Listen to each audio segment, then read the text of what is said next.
Hello, everyone. It's Jen Party from Understanding Energy, and my cat Jules is down here today, so you might see a little bit of her. And I just wanted to share a few thoughts about the Mercury retrograde cycle, which just started today. Today, Mercury turned retrograde in the sign of Taurus, which is ruled by Venus, and Mercury will be retrograde for over 3 weeks, about 3.5 weeks until May 22nd. So it's a fairly long retrograde for Mercury. It does tend to be about 3 weeks, but this one's actually a little longer. Um, so I thought I'd share a few thoughts about what some of the themes might be and how you can work with it. Um, so part of what I would say is a context for Mercury retrograde is that we've had four other planets recently go retrograde in the last few months. Well, Jupiter was not recently. Actually, Jupiter went retrograde, I believe, in January. So Jupiter's been retrograde for the longest in the sign of Virgo. And then Saturn last month turned retrograde in Sagittarius. And then just in the past 2 weeks, Mars and Pluto both turned retrograde. So I feel like a lot of what we've been doing has been sorting through kind of the fallout of Pluto and Mars turning retrograde these last few weeks. So even though things have calmed down a little bit since the sun went into Taurus, about when did the sun go into Taurus? I guess it's about 10 days into Taurus. So things have calmed down a little bit since the sun went into Taurus, but the sun is still ruled by Venus and Aries, and Mars and Pluto have been very much, having this kind of impactful effect on us in which we're really I don't want to say that we're tormented by certain things, but I think some of us have been. Like, there have been complex problems that we've been trying to work out, and there's been a certain amount of frustration sometimes in not being able to get to the root of those problems. And that has to do a bit with the fiery nature of Mars and Sagittarius and the fact that he's heading back towards the intensity of Scorpio. Um, and it has a bit to do with the fact that Venus, like I said, is in Aries, and so she's in a fire sign as well. And we've had a lot of fire influence for a while. We still have four planets in fire signs: Mars, Saturn, Venus, and Uranus. So that's a bit of the context of where we're starting, as we've been dealing with a sense of frustration, understanding that there are certain obstacles we need to work through, examining that we might not be so effective in how we are tackling things, and there might be a frustration with that. That's kind of where we've been. So a lot of the context for what Mercury retrograde wants from us is that we're being asked to slow down. So this, I think, is true a little bit of every Mercury retrograde cycle, is that it's a time to review things. It's a time of inward processing. It's not a time of linear thinking or linear communication or linear planning. But it can be a very introspective time, and it can also be a great time to patch things up, to review things. And but in the sign of Taurus, so, that review and that sort of nonlinear nature is always there with Mercury retrograde. But in Taurus, the message is to slow down. That it's like we need to integrate the body, which is very much related to Taurus, into what we're doing. We need to cultivate appreciation for the present moment. We need to remember to breathe. We need to remember to appreciate the beauty that surrounds us. Just taking time to not be run, and so concerned about all this Mars and fire stuff like we have been. So I wanted to share that message with you, that I feel like in order to really tap into the potential of this Mercury retrograde season in Taurus, you should spend time in nature. Taurus loves nature. meditate, listen for internal messages and guidance, and also maybe take some time to create. Art, Mercury in Taurus is very artistic. Taurus in general can be a very creative, artistic sign. It also rules the throat, so if you're inclined at all to sing, that can be a great way to move energy and to process, is through singing or through musical expression. Now, as Mars is turning retrograde, it's making some aspects, which I will mention briefly. The biggest aspect is that it's conjunct Vesta, which is the asteroid goddess that rules really the sacred flame and dedication. So we're examining what it is that we're really dedicated to, what it is that matters above all else. So as we're stopping and processing and slowing down, what is it that we most care for? What do we most want to devote ourselves to?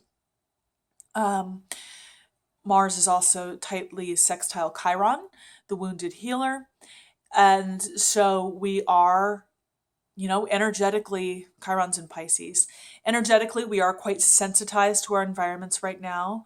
We do feel more vulnerable maybe than we normally do. We might be dealing with some kind of physical issues or wounding, needed to recuperate in some way.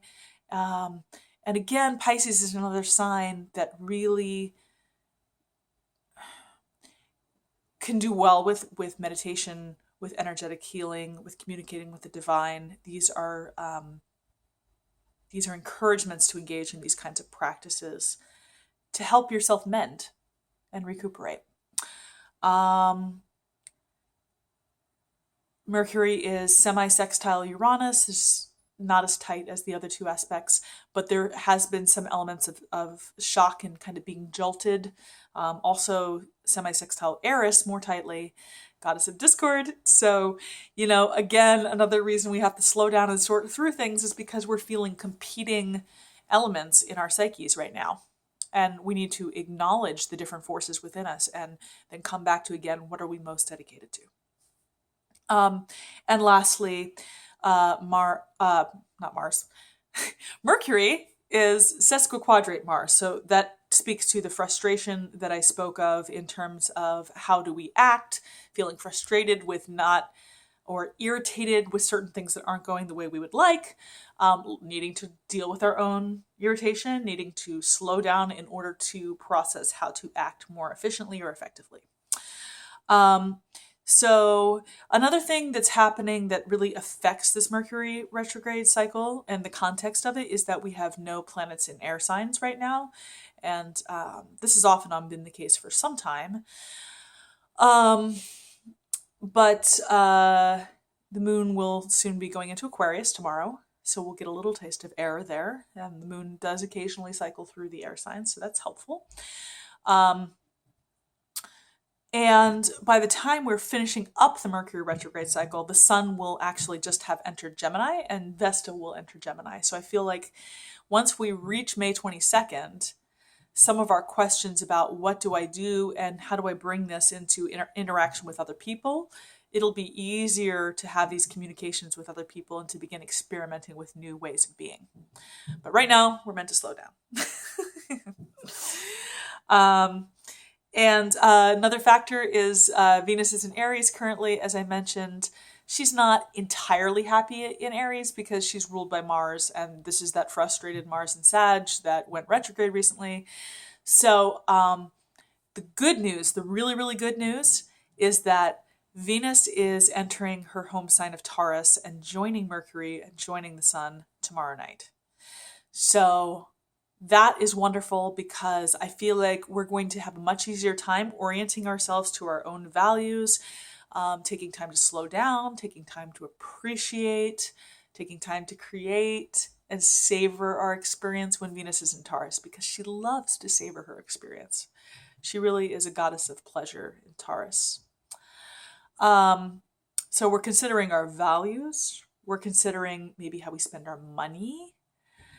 We're considering our resources. We're considering our self-worth. And in order to work with all these things, we're remembering to slow down, to process, to come into this unconditional sense of self-worth that resides in our body, in our breath, in our being. So remember to do that frequently during this Mercury retrograde season. I pulled a card as a theme for this Mercury retrograde cycle. It's really a beautiful card, and this is from the Awakening Your Divine Self Oracle. And the card that I pulled for us is Angel Gratitude. And I thought, that's so beautiful, because I was talking about gratitude and appreciation and how we need to have more of a sense of savoring our lives and really appreciating what we have right now and coming into a sense of unconditional self-worth, because we've been questioning that a lot. And Taurus does bring up questions of worth, especially with Vesta. What do we value? What is worthwhile? What is my worth? What are my resources? So coming back to angel gratitude, I'm going to read a little message from this book about what it says for angel gratitude. Bathed in angel wings, we are held. We are supported high above our woes and troubles. Your angel will always listen, love you and hold you, believe in you and hold your dreams close. The angels are calling you to embrace them. Listen to your intuition. Let them guide you. Let angels' blessings envelop you. Feel their feathers touch you like a treasure floating through the breeze. Love them like they love you. The affirmation is, I am held by my angel. I am safe. I am loved. So come back to that affirmation whenever you start questioning your worth and your ability to do things, or whenever you feel rocked out of your center. Come back to this affirmation. I am held by my angel. I am safe. I am loved.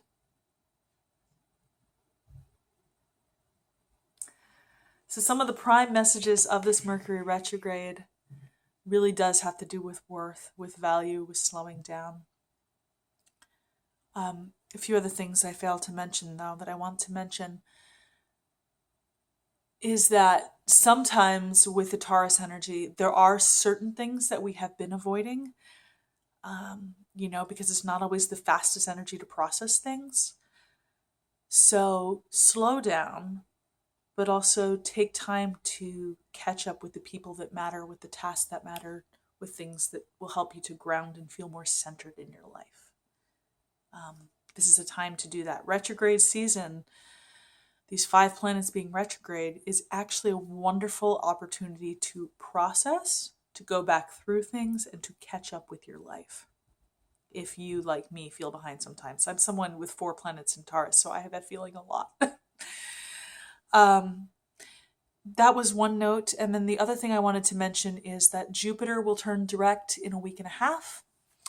And when Mercury turns direct, it is making a difficult aspect to Saturn. So that speaks to quincunx. That speaks to all the adjustments and challenges that we're having to face right now, the opportunities that we have to step up to in a new way, to step forward and embrace challenge. But this also sometimes feels hard or confronting, or like we're not sure if we can do it. It speaks to that, but the good news is that Jupiter goes direct in Virgo, and Mercury will be trine Jupiter during the end of his retrograde journey and as he turns direct. So I think that's wonderful. Mercury trine Jupiter, as well as the current aspect to Chiron, really speaks to angel blessings, because that's a very positive energy, as is the energy of Venus in Taurus, where she will be entering tomorrow night. So yes, there are challenges. Yes, there are things we need to face and step up to. Yes, we have prioritizing to do, and we need to reframe our minds. Yes to all of that, but at the same time, we're being guided, we're being supported. There's an opportunity to slow down and appreciate and savor life And I hope you guys can remember that and practice that during this time and in the weeks to come.